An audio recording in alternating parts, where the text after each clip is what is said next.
Allô, Sarah? Allô, Emma! We're back! We're back!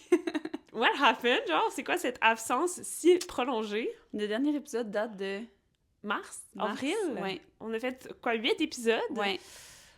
Puis, Mais on voulait pas abandonner, là. non. C'était pas un abandonnement. Un abandon. Un C'était pas abandon. Non, la vie nous a mis des bâtons dans les roues, écoute, Ouais. Ben, surtout mis des bâtons dans les roues de ta vie. de ma vie. Ouais. Je suis maintenant diabétique. Est-ce qu'il faut applaudir? Non. Yeah! Ouais, donc ça a comme arrêté parce que j'ai été hospitalisée. Ouais. Pas longtemps, mais tu sais, ça a comme fait... J'ai eu l'hospitalisation, j'ai eu mes examens finaux, puis après, je suis partie 2 mois en voyage. Puis avec tout, ben, veux pas, on connaît bien le diabète parce que notre petit frère Ouais, est diabétique Ouais, depuis l'âge de 6 ans. ouais. Puis là, il y en a 14, fait que ça Exact. fait 10 been a while. Fait que- mais reste que c'est quand même un gros ajustement Ouais. dans ta vie. Vraiment, 100%. Donc, on a comme mis sur pause le podcast Ouais, pour que Emma puisse se concentrer sur sa santé. exact. Puis on n'a pas fait d'annonce ou rien parce que, bon, on s'entend... C'est pas on n'a pas le plus gros fanbase de Non, l'histoire c'est ça, les gens pour qui... l'instant. C'est ça, les gens qui nous suivent sont pas mal au courant que j'ai le diabète maintenant. là, Ouais, parce c'est qu'ils pas me mal connaissent. nos amis Ah. ou notre famille. Ben si, vous voyez un chat, là. Ouais, on a notre chat avec nous ici Ouais. aussi. Simone! Parce que on a aussi décidé de se filmer. Fait que si vous Oui. nous écoutez à l'audio en ce moment, on a aussi maintenant une version vidéo qui va Oui. être sur notre chaîne YouTube. Parce On qu'on- va se coucher moins niaiseux à C'est soir. ça. Puis, c'est ça, on a comme dit que ça allait être plus convivial de se Ouais. filmer, puis tout, fait que c'est ça. On a nos iPads avec nous Oui. pour lire nos notes parce que le but, c'est de vous donner les meilleures informations possibles. Si vous êtes à l'audio, vous en rendrez pas compte, mais si vous nous regardez en vidéo, ben Ouais. en fait, on va lire nos notes parce que oui, on a fait nos recherches sur les sujets, mais on n'est On l'a pas pas appris des par... experts. C'est ça, on l'a pas appris par cœur. Exact. là. On vous fait pas une présentation orale. Non, là. c'est ça, On vous c'est relaie de un petit l'information. dialecte familier. C'est sûr que c'est pas non plus un podcast juste de discussion comme beaucoup de podcasts, là. C'est Ouais, juste qu'il y a c'est des ça. invités puis ils discutent de plein de sujets, fait que t'as pas rien à apprendre. Mais puisque là, c'est des sujets comme plus scientifiques et tout ça, notre chat vient de sauter. On le voit pas. Oui, Fait on que... la voit. ben c'est Simone, tout le monde. Ouais. C'est comme Donc, dans un petit podcast. voilà. Ouais. Donc, on va lire nos notes pour en revenir C'est ça. à Puis ça. là, pour notre retour, on s'est dit quoi de mieux que de parler du diabète, dans le Ben fond. oui. De type 1. Ben, tu sais, on parle du diabète en général, mais surtout du type 1, parce que c'est ça que j'ai, dans le fond. Ouais. Puis que notre frère a aussi. Oui. Donc, juste pour préciser là, que les infos qu'on va vous partager aujourd'hui, bien évidemment, Emma en connaît aussi parce qu'elle a appris beaucoup sur cette maladie. Ouais. C'est une maladie. Là, mais on a pris nos infos d'aujourd'hui là, sur PERC-D1 Canada, qui est un organisme de recherche et de soutien pour le diabète de type 1, et l'index santé pour les comparaisons entre les deux types de diabète, parce qu'on va aussi... c'est important, il y a beaucoup de gens qui ne comprennent pas la différence entre le diabète de type 1 et le diabète Exact. de type 2. Puis, on trouvait ça important là, de vous préciser c'était quoi la différence. Vraiment. Donc, Ben, on va commencer tout de suite Ouais. dans le vif du sujet. C'est quoi, dans le fond, le diabète de type 1? Dans le fond, le diabète de type 1, ça touche le pancréas. Puis le pancréas, il y a des cellules spécialisées qu'on appelle les cellules bêta qui produisent de l'insuline, qui est une hormone essentielle pour survivre. Ouais. L'insuline, ça, c'est comme la clé qui ouvre la porte des cellules pour que le sucre puisse rentrer dans tes cellules, justement, puis te donner de l'énergie. Dans le diabète de type 1, le système immunitaire attaque puis détruit ces cellules-là. Fait que le résultat, c'est qu'il n'y a plus de clé, le sucre reste coincé dans le sang et tu es en hyperglycémie, ce qui veut dire que tu as trop de sucre dans le sang puis Ouais. pas assez dans tes cellules.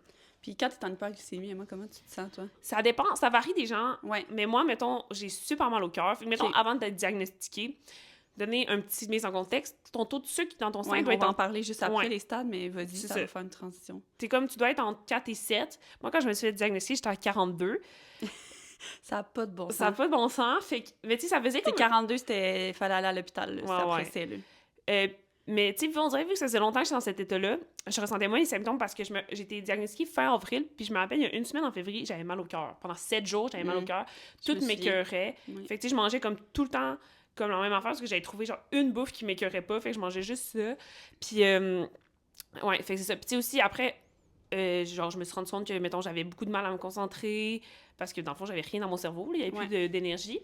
Puis, Aussi, un truc qui est venu par après, quand j'ai commencé les injections à l'insuline, je me suis mis à avoir super flou. Parce que, c'est vrai, t'as eu des lunettes j'ai eu pendant des un petit lunettes pendant moment. 2 semaines. C'était ma lunette Eva, là. Parce que j'avais trop de sucre qui se sont accumulés dans ma rétine, ma cornée. Je sais plus, en tout cas, Ouais. derrière mes yeux. Fait que ça fait que je me suis levée un matin et j'étais plus capable de lire les messages que j'ai reçus sur mon téléphone. C'est vrai. Puis pendant 2 semaines, j'ai porté des lunettes, mais genre, tu sais, du plus 3,25, là, je voyais rien. Ça n'a pas de bon sens. Puis du jour au lendemain, je me suis réveillée, puis c'était revenu. Fait que c'est quand même, c'est fou. Fait que c'est ça, c'est important de noter que le diabète, c'est une maladie auto-immune, là. C'est pas un problème de style de vie, là. C'est Non, vraiment... c'est ça l'attaque ton... ça. C'est ça. Fait que, justement, comme tu parlais, il y a 3 stades, dans le fond, du diabète de type 1, parce que le diabète, il commence avant qu'on le diagnostique, fait qu'il y a 3 stades. Le stade 1-2, c'est le stade précoce qui est avant les symptômes. Fait que le système immunitaire commence déjà à attaquer silencieusement, fait que tu t'en rends pas compte. Mais ça, on peut le détecter avec un test sanguin qui cherche des auto-anticorps. Ça, c'est quelque chose que notre famille, on a appris qui se faisait récemment, parce qu'après le diagnostic d'Emma... On s'est dit 2 diabètes dans la famille. C'est ça, 2 diabètes dans la famille. Fait que notre mère s'est fait tester. Moi, j'ai commencé le processus. Je sais que j'ai un des auto-anticorps qui fait que je pourrais le développer un jour. Mais bref, tout ça pour dire que c'est un test qui existe maintenant là, pour savoir si on est dans un stade précoce du diabète de type 1. Mais c'est ça, la personne ne sait, elle sait pas encore. Là. Si tu fais pas les tests, ça se peut que ce soit en train de se passer, mais tu sais pas. Puis le stade 3, c'est le diagnostic classique. Là. Fait que c'est là que les symptômes apparaissent. Puis c'est ce qu'Emma a vécu. Là. Fait que tu as parlé un peu des symptômes, mais tu sais, les 4 symptômes principaux à surveiller, c'est la soif intense. Ouais, puis pas genre une journée, là. Non, c'est... Mettons, je buvais de l'eau à job, puis je trouvais que l'eau goûtait tellement bon, genre. Puis je m'en suis rendu compte, puis après, à chaque fois que je prenais une gorgée d'eau, j'étais comme, mais ça me l'eau est vraiment bonne, genre, mais tu sais, c'est la même eau. Mais c'est comme si tu venais de traverser le désert, quasiment, ouais, tu as tout le temps soif. Après ça, tu urines souvent. Ouais, genre 30 minutes, là. Ouais, puis surtout la nuit. Ouais. Je me souviens, le Vincent, c'est notre frère, c'est un des signes qu'on a remarqué en premier. Une perte de poids inexpliquée, même si tu manges normalement. Ouais. Je mangeais genre littéralement 2 fois plus que ce que je mange normalement. Ouais. Je mangeais tout le temps, j'avais tellement faim, puis je perdais du poids tellement rapidement, là. Fait que, tu sais, ça, c'est quand même inquiétant, là, quand tu sais que tu as une bonne alimentation, là. Notre frère aussi, ça avait été un... Ouais, on voit des photos de lui aujourd'hui quand il a été diagnostiqué, puis il avait perdu tellement de poids. Ben oui, puis tu sais, quand c'est un enfant qui perd du poids, c'est encore plus inquiétant, parce qu'un enfant, c'est supposé en prendre, là, ça grandit, là. Puis une fatigue extrême aussi, là, t'étais toujours fatiguée, ça, je me souviens. Puis d'autres signes, t'en as parlé, la vision floue. Ouais, ça, c'était quand même fréquent, là. Ouais. Haleine qui sent les fruits, est-ce que tu te souviens de ça? T'avais-tu comme un... Tu goûtais-tu ton haleine? Moi, j'ai comme une peur de puer de la gueule, là, fait que je me brosse souvent les dents, je prends souvent de la gomme, là, mais ouais, quand apparemment... Mais ça, j'ai vu quand j'ai sûrement déjà dit dans le podcast que j'ai fait 1 an de bac en nutrition, puis quand t'as trop de glucides, ça fait justement que t'as une haleine sucrée, fait que... Mais ça, c'est d'autres signes, là, mais c'est pas les principaux. Puis sinon, il y a aussi plusieurs infections, des infections à répétition. Ouais. Puis des plaies qui guérissent lentement. Ouais. Je me suis pas fait. Non, c'est ça. Mais... Mettons, je me rappelle que j'avais le ganglion dans le cou tellement enflé. Là. J'ai une photo là, sur mon cell, là, genre, juste comme ça, avec mon cou, on voit genre le ganglion. Là, quand même. C'est ça. Puis c'est que le danger, c'est que parfois, ça peut être confondu avec une grippe ou un rhume. Surtout ces enfants, justement, parce qu'il y a un ganglion enflé. Des fois, ça peut juste être, tu combats quelque chose. Mais là, tu combattais pas, mais clairement, mais je te dis, c'est ça. Fait que, voilà, comment ça se diagnostique? C'est ça. Moi, j'ai comme été chanceuse, on dit, mais je faisais des prises de sang, genre de routine que mon médecin m'avait prescrit. Puis le médecin m'a rappelé la journée même, là, genre 3 heures après, pour me dire d'aller à l'hôpital. Fait que, tu sais, j'ai quand même été chanceuse parce que sinon, ça aurait pu être plus long avant que je m'en rende compte. Là. Ouais. Mais puis après ça, on avait aussi les machines de... On avait déjà la machine de test pour tester sa glycémie à cause de notre frère. Fait que, c'est ça. On a pu, après ça, te tester avec ça. Exact. C'était comme vraiment, OK, il faut aller à l'hôpital. Ouais, c'est ça. J'étais toute seule chez mon père, puis j'ai appelé ma mère pour qu'elle vienne, puis... C'est ça. Mais tu sais, comme le moment que j'attendais ma mère chez nous, j'étais assise sur mon divan, puis j'étais comme... Qu'est-ce que je fais? Genre, je peux pas faire comme si de rien n'était, là. Non. Fait que c'est ça, ouais. Il y a 4... pas seulement, mais en général, malaise, là. On entend justement la petite alarme d'aimant qui... Mon téléphone. L'avertit que... Elle est soit en hypo ou en hyper. Ouais. En hypo, mais je vais aller prendre du sucre après, là. C'est les joies du diabète. Fait que les différents tests possibles. Fait que dans le fond, il y a les tests de glycémie aléatoire qui est le plus rapide. Fait que soit la glycémie capillaire, qui est comme qu'on prend sur le bout du doigt, qu'on peut faire en pharmacie quand on a des doutes. Notre frère, c'est ce qu'il avait fait.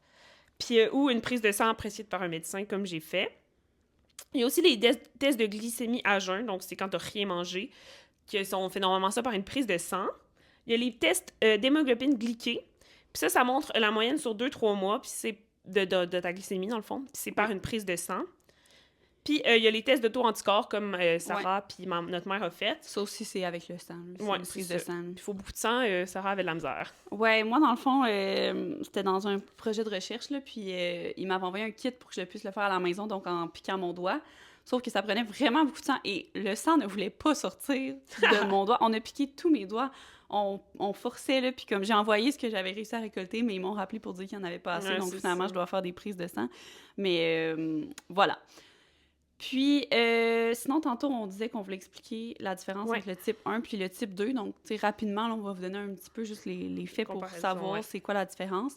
Bon, comme on disait, le diabète de type 1, c'est une maladie auto-immune, alors que le diabète de type 2, c'est la résistance à l'insuline. Oui. Fait que dans le diabète de type 1, le pancréas, il produit juste plus d'insuline, dans le fond. Tandis que dans le diabète de type 2, il va produire de l'insuline, mais le corps, il répond plus. Fait que c'est comme tu as encore la clé, mais elle rentre plus dans ses serrure. Exact. Bon, diabète de type 1, le diagnostic est souvent à l'enfance, à l'adolescence, mais là, il y a des nouvelles recherches là, qui montrent que c'est plus nécessairement ça. Là. Non, c'est comme Emma, elle est jeune adulte. C'est ça, t'es une adulte. Fait que, ben, tu sais, le diabète en général, les recherches sont encore très. C'est une maladie qui est quand même. Qui est d'actualité. Puis, méconnue un peu dans le sens que ils connaissent pas toutes les. Tu sais, le pourquoi tu es diabétique de type 1, puis justement, pourquoi il y en a qui vont être diagnostiqués à 6 ans, puis toi, t'avais 21, tu sais. Mais le diabète de type 2, lui, c'est souvent plus à l'âge adulte, là, tu sais. Souvent, ça va être plus les personnes plus âgées, là. Au-dessus de 40 ans, je pense. C'est ça qu'on va savoir qu'ils ont le diabète de type 2. Le type 1, ça représente environ entre 7 à 10 % des cas de diabète. Puis le diabète de type 2, ça va être 90 % des cas. C'est vraiment plus fréquent. Ouais. Le diabète de type 1, il faut de l'insuline obligatoire dès le diagnostic. Fait que, moi, je suis rentrée à l'hôpital, puis on a commencé à m'injecter l'insuline là, tout de suite. Ouais. Tandis que le diabète de type 2, ça peut être géré par des changements de mode de vie ou des médicaments dans certains cas. Mais il y en a aussi qui peuvent prendre l'insuline si le diabète est comme plus à des stades avancés. Oui. Bon, diabète de type 1, les facteurs de risque, bon, c'est ça, il y a beaucoup de recherches qui se font par rapport à la prédisposition génétique. Sinon aussi, ça pourrait être déclenché par des infections ou des virus. Notre frère, justement, tu sais, il se posait la question, là, quand il est né, il a eu fait une infection. Fait qu'il se demande, c'est ça qui a fait que son diabète s'est déclenché, même si c'est arrivé des années plus tard. Ça pourrait peut-être avoir un lien. Alors que le diabète de type 2, les facteurs de risque, c'est plus l'obésité, la sédentarité, la mauvaise alimentation. Ça va plus tourner autour de ça. Fait que, justement, dans le cas du diabète de type 1, souvent, c'est non prévisible. Moi, m'y attendais pas. Non. Puis le diabète de type 2, ça peut être prévenu ou retardé avec des saines habitudes de vie, fait qu'une bonne alimentation, du mouvement fréquent. Ouais, bien bouger, puis tout ça. Aussi, après, ça, je vais te laisser t'en parler, moi, parce que je sais que tu l'as vécu. Tu peux, après ton diagnostic du diabète de type 1, tu peux vivre un phénomène qui s'appelle la lune de miel. Yeah. Ben, dans le fond, la lune de miel, c'est... bon, là, je vais comme lire un peu les notes avant, puis après, je vais vous l'expliquer comment je l'ai vécu. Ouais. Fait que c'est quand les cellules bêta qui restaient sont encore... Ben, il y en a qui restent qui sont encore vivantes. Fait que lors d'un diagnostic, il y en a 70% qui sont mortes, mais le 30% restant, il peut continuer à produire de l'insuline jusqu'à temps qu'elle meure. Ça peut être quelques jours, quelques semaines, quelques mois plus tard. Ça dépend vraiment d'une personne à l'autre. Fait que c'est ça. Pendant quelques mois, en 1 an, on a besoin d'insuline, mais comme moins. Je pensais pas que ça pouvait aller jusqu'à 1 an. Ouais, ça peut être super long. OK. Puis les symptômes sont moins intenses, mais l'affaire, c'est que c'est temporaire. C'est super le fun parce que tu as moins besoin d'insuline, mais éventuellement, toutes les cellules meurent et les besoins en insuline augmentent. Fait que moi, mettons, tu sais, quand j'ai commencé à être traitée à l'insuline, je m'injectais comme des 8-9 unités avant les repas. Tu sais, c'est encore une fois, le nombre d'unités que tu t'injectes, ça dépend d'une personne à l'autre. Puis ça dépend de ton repas. Puis pendant ma lune de miel, qui a commencé, je dirais, comme 1 mois après mon diagnostic, puis qui a duré 3 mois, peut-être dans mon cas, 3-4 mois, je m'injectais 1 unité là, avant le repas. Fait que, tu sais, c'est vraiment juste pour dire, mais ça faisait la différence parce que si je m'injectais pas, je montais full, j'étais en hyper. Puis là, t'étais en hypo. Ouais, c'est ça. Mais là, ta lune de miel, est-tu terminée? Ouais. Là, j'ai recommencé, je m'injecte 8-9 unités avant les repas. Là. Des fois plus, ça va des fois durer moins. 3-4 mois. Quand même. Mais tu sais, c'est quand même une grosse différence. Là. C'était 1 unité par rapport à 9. Là, mais c'est comme je dis, l'unité était quand même essentielle. Fait que c'est ça. Dans le fond, une petite analogie là, de la lune de miel, c'est comme donner une pause à des employés qui ont été surmenés. Ils performent mieux pendant un bout, mais si l'équipe continue à diminuer, ça va finir par craquer. C'est ça. Fait que c'est exactement ça. Donc, comment on traite ça? Le diabète, on en a parlé un petit peu évidemment, là, mais mettons qu'on résume. Là. Le type 1, ben, c'est de l'insuline à vie. Hein? Ouais. C'est plusieurs injections par jour ou éventuellement tu peux avoir la pompe à insuline que toi, tu n'as pas encore, Non, mais que notre frère a. Puis quand on dit plusieurs injections, c'est avant chaque repas, Ouais. puis avant de se coucher. Fait que c'est 4 injections par jour. Puis tu as l'insuline de jour, puis tu en as une de nuit qui est comme à longue. Ouais, qui a comme une action de 48 heures. C'est ça. Tandis que l'insuline de jour, l'action est de 4 heures. Fait que c'est pour ça qu'il faut faire plusieurs fois par jour. Et ensuite, bon, faut que tu surveilles constamment ta glycémie. Maintenant, tu sais, avec la technologie, là, Emma, toi, tu as un capteur dans le bras qui est relié à ton cellulaire, plus pour ça, tantôt qu'on entendait sonner. Ouais. Fait que ça, oui, tu surveilles, mais tu as des alertes quand tu es trop basse puis quand tu es trop haut. Fait que ça t'aide à à mieux gérer, en tout cas, la prise de sucre. Faut que tu calcules tes glucides dans les repas, évidemment, pour après ça t'injecter l'insuline que tu as besoin. Puis, bien évidemment, tu peux jamais prendre de pause. Non, c'est constant, là. C'est constant. Fait que, tu sais, je sais que des fois, les gens sont comme « Ah, ben, tu sais, le diabète, ça, au moins, t'as les solutions, tout ça. » Puis comme « Oui, OK, mais reste que c'est quelque chose que tu penses à tous les jours, tout le temps, là. Ça change complètement ta vie, là. Tu sais, maintenant, tu y penses, là, tu sais, comme moi qui pense pas à ça, là, du tout, je mange comme je veux, je bois comme je veux. Ouais. Ben, veux pas, c'est tout le temps quelque chose qui est dans... Ben, c'est ça. Puis, tu sais, mettons, là, c'était le réveillon, là, il y a pas longtemps, du jour de l'an. Ouais. Puis, tu sais, je reviens chez nous, puis, tu sais, j'avais bu un peu, puis il faut que je me pique pareil, là. Ben je peux pas l'oublier, non, c'est ça. Fait que, faut quand même que tu fasses attention, là. Tu peux pas virer sur une brosse que t'oublies tout. Non, parce que ça peut être super dangereux. C'est ça. Le type 2, par contre, ça, c'est un changement de mode de vie en premier. Ouais. Après, il y a les médicaments oraux, si besoin, puis l'insuline dans les cas avancés, comme on l'a dit tout à l'heure. Ouais. Mais il y a quand même de l'espoir. Oui, vraiment. Il y a beaucoup de recherches qui se fait pour le diabète, là, puis c'est ça, le PERSE-DT1, là, sur le site web, là, l'organisme sur lequel on a pris nos informations, c'est un des organismes au Canada qui fait de la recherche. Vous pouvez donner aussi à cet organisme-là pour les aider à soutenir cette recherche-là. Chaque année, on participe justement à la marche qu'ils organisent pour ramasser des fonds. Fait que c'est ça, il y a des travaux sur le dépistage précoce qui se font, là, pour, comme on parlait tantôt, là, les détecter nos auto-anticorps, comme moi puis ma mère, on a fait. Il y a aussi des médicaments pour ralentir la progression du diabète que tu peux prendre justement quand tu as comme un diagnostic, entre guillemets, de stade précoce. Il y en a un qui est permis aux États-Unis, qui permettrait de retarder de 2 ans la phase 3, donc le diagnostic officiel. Si je me trompe pas, puis don't quote me on this, mais il a été accepté, il est approuvé au Canada, mais il est tellement cher que personne ne peut vraiment y avoir accès en ce moment. Fait qu'il y a des recherches qui sont en train de se faire.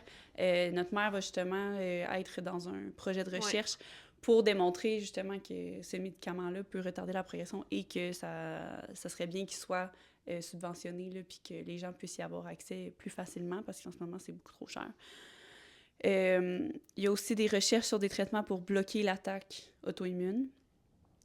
Puis l'objectif, ben un jour, c'est de dépister et traiter avant que les symptômes apparaissent, mais on espère qu'ils vont y arriver, puis que peut-être que dans... Là, on parle pas de genre 2 ans, là, mais dans plusieurs années, peut-être que le diabète, ça va être quelque chose qui va affecter une moins grande partie de la population. Juste déjà, quand tu repenses à il y a plusieurs années, les gens mouraient quand il y avait un diagnostic de diabète parce que l'insuline n'existait pas. Tandis qu'aujourd'hui, il y a des capteurs, il y a des pompes, fait que ça te permet vraiment de garder tes taux de sucre dans la normale la plus grande partie du temps, puis d'avoir le moins d'effets possible si tu prends ça au sérieux puis tu traites ça comme il faut. Fait que, tu sais, c'est de la merde, là, genre. Reste que c'est vraiment plate, mais il y a quand même plein de technologies pour aider, puis ça fait vraiment la différence dans une vie, là. Ouais. Fait que c'est ça. Fait que, ben c'est pour ça, dans le fond, pour toute cette grande raison qu'on a pris une pause du podcast, mais là, on a décidé de se remettre et d'être de retour. Donc, on est très contente d'être de retour. Vraiment. On va fonctionner comme avant, un épisode aux 2 semaines. Puis, on va y aller par saison. Pas saison température, là, mais des saisons comme... de podcast. De podcast. Fait que là, on recommence, puis on va avoir des épisodes jusqu'au mois de juin. Puis après ça, on va prendre une pause pour l'été, puis on va être de retour... à l'automne, en septembre probablement. Donc, c'est bien excitant. Oui. On a plein de beaux sujets qui s'en viennent. Oui, vraiment, j'ai super hâte. Oui. Donc là, on va laisser Emma aller prendre son sucre Oui. pour gérer son hypoglycémie. Puis on espère que ça vous a quand même éclairé là, sur cette maladie-là qui est, je trouve, quand même pas bien comprise. Là, de la... Oui, parce que le nombre de questions que je me fais poser Exact. qui n'ont pas de sens, C'est ça. c'est pas grave, là, si les gens ne savent pas, mais c'est le fun Ouais. que l'on puisse en parler. Là. Ben, c'est ça. Donc, on espère que vous avez apprécié, puis on vous souhaite de vous coucher. Moins niaiseux à ça! Ah, puis évidemment, allez suivre notre chaîne YouTube maintenant, Ouais. puis notre page Instagram, Moins niaiseux podcast. Là, on va recommencer à l'alimenter Ouais. avec des capsules, justement, de nos Ouais. épisodes. Puis n'oubliez pas que toutes nos sources sont dans la description si vous voulez aller en apprendre davantage et Oui, parce être sûr qu'on ne dise pas de la merde. C'est ça, on n'est pas des experts, là, on se fie à des sources, là, puis Ouais. vous pouvez aller les consulter pour plus d'informations. Voilà, ben, je vous souhaite de passer une super belle journée. Oui. Ça, toi aussi, Sarah, pas juste les Merci, toi éditeurs. aussi. Puis on se revoit dans 2 semaines. Bye! Bye!